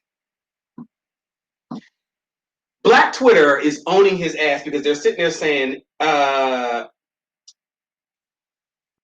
in the remix, he talks about and brags about the size of something very important to him and how he's able to make some serious money on OnlyFans because of it. First of all, who is subscribing to his OnlyFans page? Because he's not even that interesting to me. I don't understand why. I don't follow straight people on OnlyFans though. So while there were some people feeling the song itself, many fans voiced their displeasure at Safari inserting himself into the mix instead of letting the ladies of rap have their moment. It's been 72 hours since WAP came out. One person tweeted, Safari could have kept that to himself. Let the ladies have their moment, please. And another person noted, City Girls made a song called Pussy Talk, and some rapper made a remix called Dick Tart. Cardi B and Megan Thee Stallion made a song called WAP, and Safari made a remix called BAD. Men just won't let women have anything.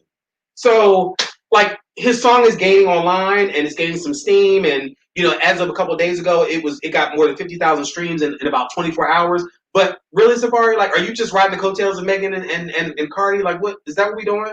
I get you on your grown man thing and you trying to make money for your wife, Erica Mena, and the baby and all that good stuff. But really, that's what we doing. And listen, I'm gonna still say it. his dick is all right, but it's bigger in the chapter. I'm just saying. But that's a whole other conversation. Alrighty then. So for our next story, so are we gonna pick one of these for our stunt queen, or we gonna come back for these? All right, we can pick one. So we have the nail tech with the nail Karen. Mm-hmm. We have Hasbro. Yeah. We also have Kanye, which is he's legendary. Yes. We also have Ben Shapiro, and then I nominated Safari as well. I'm going with the nail tech. That's some stunt queen shit. I think I'm gonna go with that as well. So yeah. Listen, nail tech. But wait a minute. Oh, we have another category for this other one. That's another category because we don't know if it's a stunt yet. That is correct. Right, because it might very well be a stunt. Listen, we have a new category tonight called I Call Shenanigans. Yes, because we're not quite sure what's very shenanigan-y. So in the past day or two, you may have heard about the Dr. Kevin Rome Sr., who is the president of Fisk University, who's been placed on leave after a man filed a restraining order against him. In the restraining order, the alleged victim says he met Rome, whom he knew as Rob, on Grindr, and Rome drugged him with GHB and threatened him. According to News 4 Nashville, Fisk University said in a statement that officials learned of the allegations unrelated to the school on Monday. The university said it couldn't comment on the specific of the incident. The provost will assume some of the duties effective immediately. Rome's attorney, Jay Steed, called the accusations against his client false and said he categorically denies the allegations. Steed added Rome plans to fight the case in court and clear his good name. According to the restraining order, the alleged victim said he is in, quote, he is, quote, in fear for his safety. He said he met Rob on Grindr in May 2020 and they spent the night together. A week later, he said Rob showed up at his house, somehow got past security and dosed him with GHB, then invited other men over to have sex in his bed. Those people then stole his possessions, according to the alleged victim's restraining order. One of those men confronted him in early August with a message from Rob saying he should stay away from his people and threatened to kill him if he continued to date black men. According to the restraining order, the man who told, this is a lot. All right, so first of all, dating black men, so is the alleged victim white then? Not that matters, but it gives you a point. It gives a starting point, a frame of reference to try to figure out how to put this together. Because that doesn't really matter, but again, for me, it kind of frames it. What? Okay, so it gives me a point of shenanigans for me not because the black guy it gives me a thing because historically. So let's say that at least some of this happened. So this white man, met the president of Fisk University on Grindr. Could happen. Who's married with 2 kids? But I'm just your girl, Andrew, blah blah blah. Well, got caught at the hotel with a gay escort, and some cocaine and all that other shit. So things happen. So they fucked. Then a week later, dude comes back to where this dude lives, who lives in a place where he has security. Mm-hmm. Somehow got past security, then drugged this dude. Then, because this is unclear, it says invited other men over to have sex in his bed. So he didn't say that they didn't say that he was raped. He said that they basically used his place as like the fuck spot to invite a bunch of other dudes over who also somehow got past security. And while they were there, they stole some of his shit. Then later, they came back, and not to threaten the dude to not say shit because he got a wife and kids and he's a president of the university, but not to fuck more black dudes. That don't make no sense to me. It will make more sense for him to say, Rob said, if you say anything, you're going to regret it. That makes sense to me. That a married man would say that. Not, don't date other black men. And let's be clear. The petitioner, who has previously accused a man of sexually assaulting him on 3 separate occasions at a Brentwood YMCA facility by groping his genitals in the men's locker room, these incidents occurred between 2015 and 2016. There was a settlement, and the details of that case were not made public. However, the YMCA removed the accused person from their membership. So this person has a track record, of making these accusations. Yeah. I call shenanigans because I don't know who or what to believe, because it could be either or, some combination of, because again, you have the president's version, you have the petitioner's version, and then somewhere in the middle you got the truth. I call shenanigans. I don't know what. I can't. It's not adding up for me. Call shenanigans because of the reasons that I just said. That the whole I believe the story up to the point where dude left the first time. Okay, after they fucked, and that very well they met on Grindr, because that, I mean, Seven, there's no free drugs and orgies. No. Who among us does not know a married man who fucks around? I mean, I'm not saying we all know married men who fuck around and that all men fuck around, but we could all tell a story of a allegedly straight married man with kids that we know fucks around. And that don't mean he fucked around with you, but that you are aware. So that's not an implausible. Are pastors and priests included? Yes. So, in fact, that's the main one that I'm personally thinking of. But I'll tell you that story later. I have several. So it's not implausible that this straight married man, who also happens to be president of the university, met some dude on Grindr and they fucked. That is entirely plausible.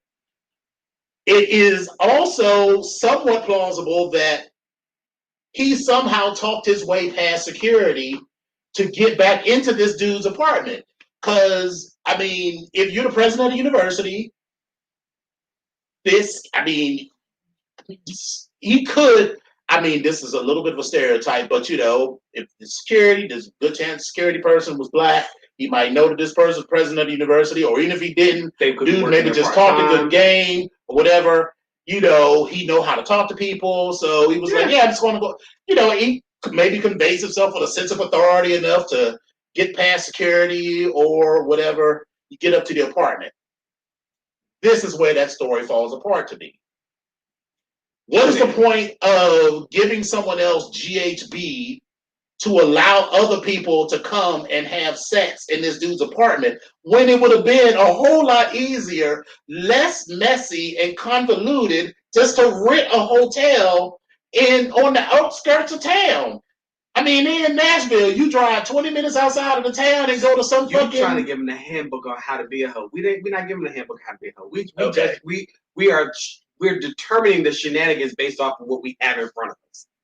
It still sounds like shenanigans, because anything beyond the first encounter that they had, where he found out his name was Rob and they fucked, sounds shenanigan-y and more implausible with each additional detail. Right. So yeah, again, we're gonna keep our eye out for this story and see if there's any new developments to this. So, but yeah, for right now, I call shenanigans. Yeah. And so I think that's where we are with that. Yeah. Shenanigans. So in other news, and thanks for staying with us, because we're gonna close this out real quick. We got a couple things we want to mention. For those of you that are John Wick fans, guess what? There's a John Wick 5 that's confirmed. It is going to be shot back-to-back with John Wick 4. Keanu Reeves is actually coming back to reprise the same role. He was currently filming the highly anticipated Matrix 4. After production was shut down due to COVID-19. Plot details for John Wick 4 remain a mystery, but it's sure to feature an action-packed adventure for Reeves, now iconic assassin character. And also, there's going to be a spinoff, or there's talks about a spinoff from John Wick for the hotel called the Continental, and so that's supposed to be on Star. So we'll kind of see how that's going to play out as well. So keep your eyes and ears out for that. There's also been Marvel has been in the news lately because they're reportedly keen about trying to get Shia LaBeouf to be cast as gay superhero icon Iceman in the also X-Men known remake. as Shia the Beef. Well, wouldn't it be funny if he was like, if he had like a big dick or something, had like, but he's been naked, so you know it's just... But if he did it, like he could be like Shia the Beef. That's good. So Marvel is trying to they've taken a radical shift in the next few years with Disney's acquisition of Fox, and with it because it now owns the rights to X-Men.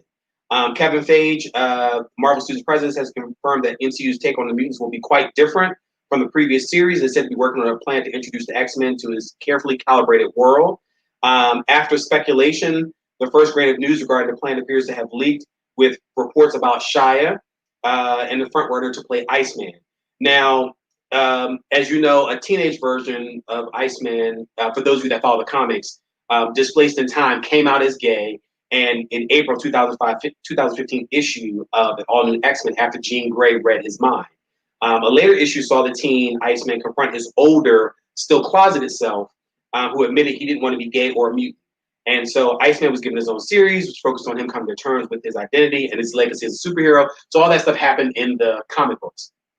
Well, Shia has been under consideration to play this Marvel hero, as well as the other Marvel anti-hero, Moon Knight. Well, I don't necessarily know who that is, but again, if you're a Marvel fan, you'll know who Moon Knight is. So hopefully you can chime in and give us some information about who Moon Knight is. But again, now the news that Shia was tapped to play Iceman was it had a couple members of the LGBT community like pleading with Marvel to cast a queer superhero actor in the role.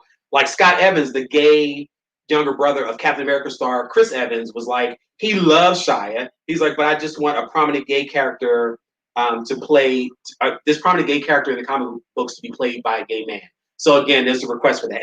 And while it's acting, I guess you understand it because representation does matter. And so we're going to go with that. Yeah. There's also rumors about they're going to introduce the X-Men slowly, one by one, before staging a later Avengers-style team up.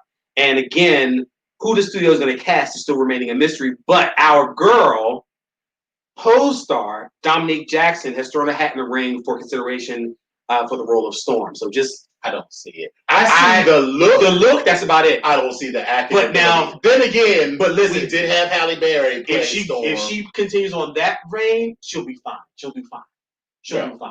Where the bar has been set low. Do you know what happens to a toad when it's struck by lightning? Right. The same. It was horrible. It was absolutely horrible.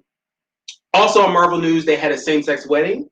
Again, some of these characters, I don't know who they are, but it was a wedding between Hulkling and Wiccan, who are now married. So for those of you who are Marvel characters, again, the comic books are matching up to our lives and kind of showing lots of different things. So again, Marvel is leading the pack with trying to get some information in the comic books about the gays, and I'm here for it.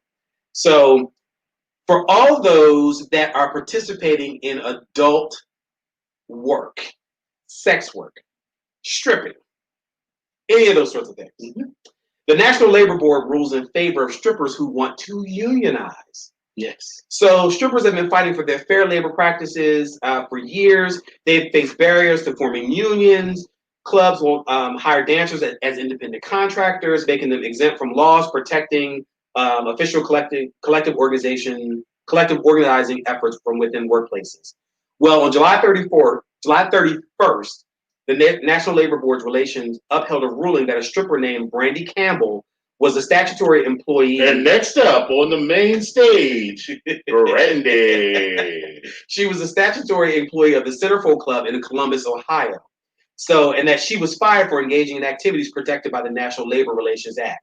The ruling made in July came through dancer and labor activist Campbell's case against Centerfold, where Campbell worked in 2018. She was hired to work at Centerfold as an independent contractor, but weeks later, the club management discovered her blog, stripperlaborrights.com, and the cases she's brought against multiple past clubs where she worked. Management fired Campbell for violating the no-touching laws, which courts later decided was a discriminatory firing. Under the NLRA, employees who undertake collective action efforts at work are protected and have rights to unionize. So that means that much of this ruling hinges on the requirements clubs set out for strippers crossing from reasonable expectations for an independent contractor into demands set for an employee. At Centerfold, this ruling ranged from the hiring process where dancers have this wicked girl that got to me. Oh my God. This ranged from the hiring process where dancers have to audition, follow a detailed series of rules and regulations to keep their entertainer lease agreement intact. As stated, these documents, along with the unwritten rules and expectations previously mentioned, largely dictates the dancer's day-to-day work, including but not limited to scheduling, clothing, footwear, stage rotations, performances, private dance pricing, uptime. I'm your private dancer. Commissions, dancer for money, prohibited contact, and the entertainer tenant guarantee. So, again, as part of the upheld ruling, the NLRB ordered Centerfold to post a notice in its establishment that employees are now free to form, join, or assist a union, choose representatives to bargain with us on your behalf, act together with other employees for your benefit and protection, and choose not to engage in any of these protected activities. So, listen, those that are in the strip game, you now have some rights. You are able to unionize, get yourselves together, protect yourselves. That's all I'm saying. Bam. There's some other news about Drag Race.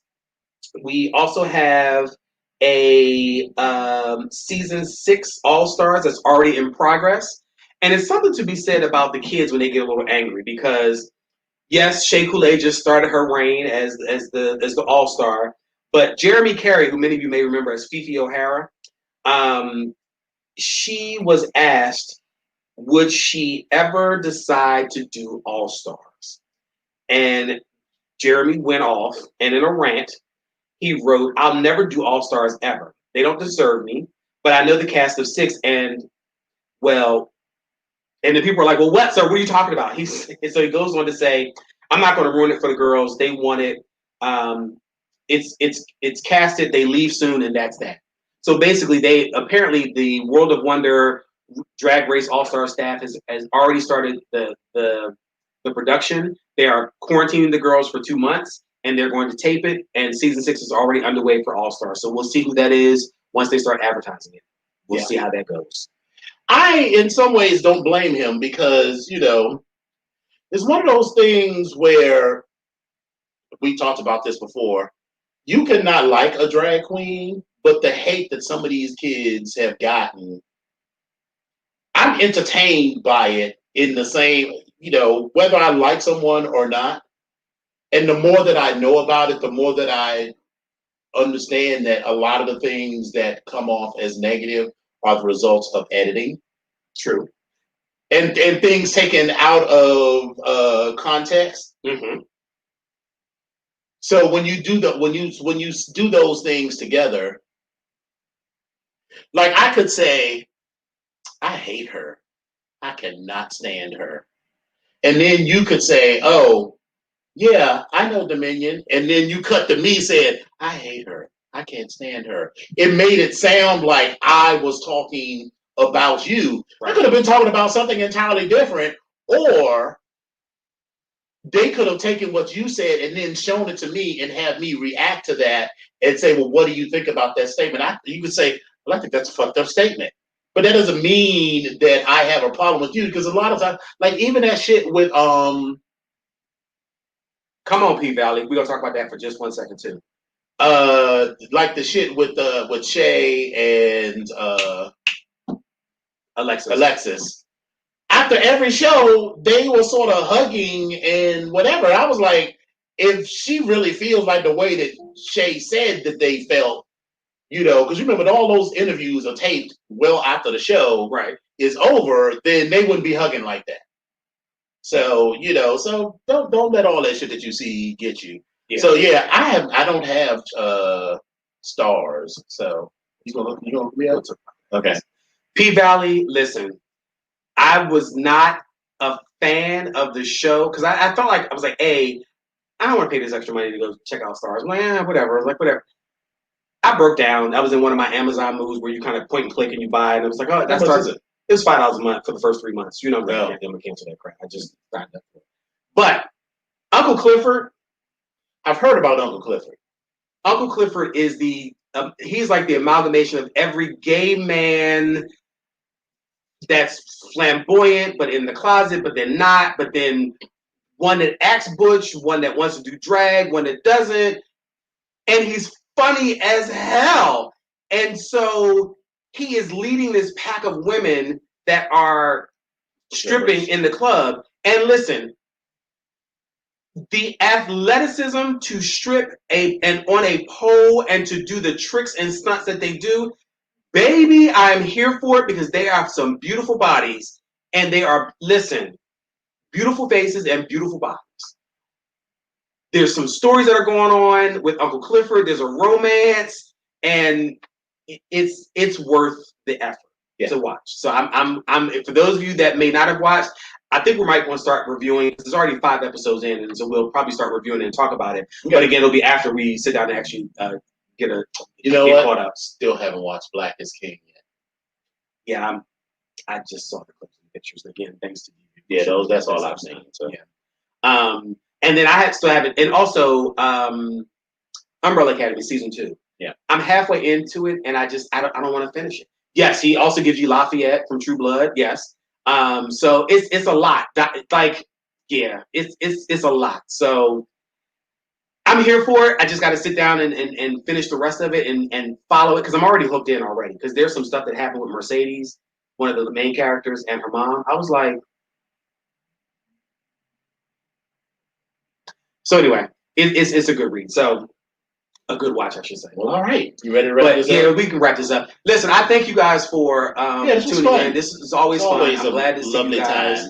And thank you guys for sitting around with us. And we party and bullshit. And this hard cider, which we can handle with hard cider. I'm sweating and shit. It's for some reason it does get hot in here. After a while, because what happens is it's cool down here during the day. Mm-hmm. But in the evening, all of that stored heat energy radiates inward. Well, so it's and plus, Libra. Ooh, I thought I'm European. Okay. The BGKH show streams live on Wednesdays on Facebook and YouTube from 8 to 9 p.m. Eastern and 5 to 6 p.m. Pacific. So very soon we will have a phone chat open up, so that you guys can call us back and, we can continue the interactivity. Some of that links is not from the site, or some of that's just natural. Right. So, Epic, how can the kids get in contact with you? So listen, you can reach me on Facebook if you search for Epic Onyx. And you can also find me on Instagram as well as on Twitter. On Instagram, I am Epic Onyx 1. Oh Jesus! This hard cider that got me a little loopy. Oh my God! You can find me on Twitter at Epic Onyx 1 and on Instagram at I am Epic Onyx. Dominion, how can kids reach you?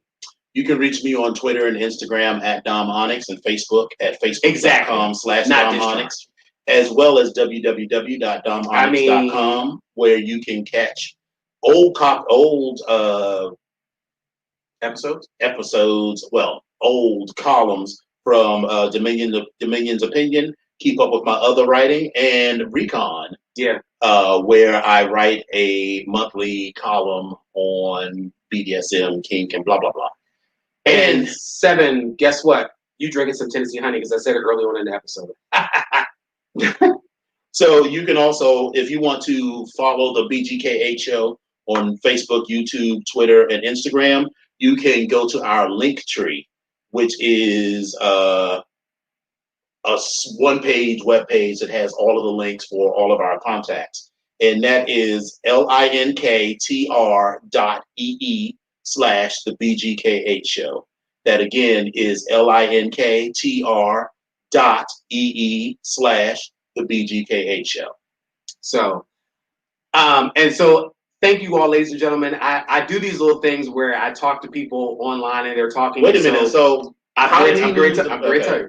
And one of the things is one of our brothers had specifically said to me, he said, I need you to make a statement while you're on the air. And he said, you need to use these words in a statement.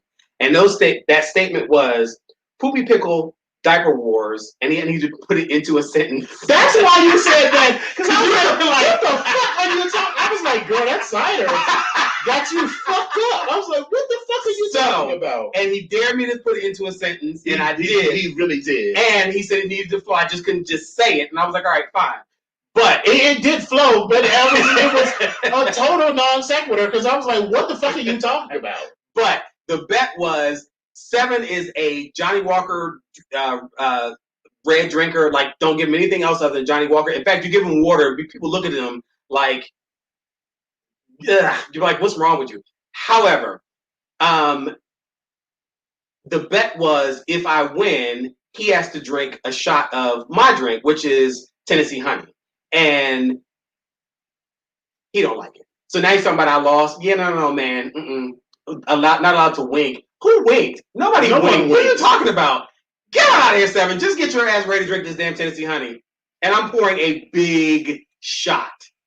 So, listen, thank you guys for tuning in as always. Make sure you go and check out Deviantly Branded as well. Thank you guys for tuning in with us. Check out the link tree. Yes. Be on the lookout for some other guests that are coming in. Links I'll be reaching out to you. I got a confirmation from one that we'll talk about after.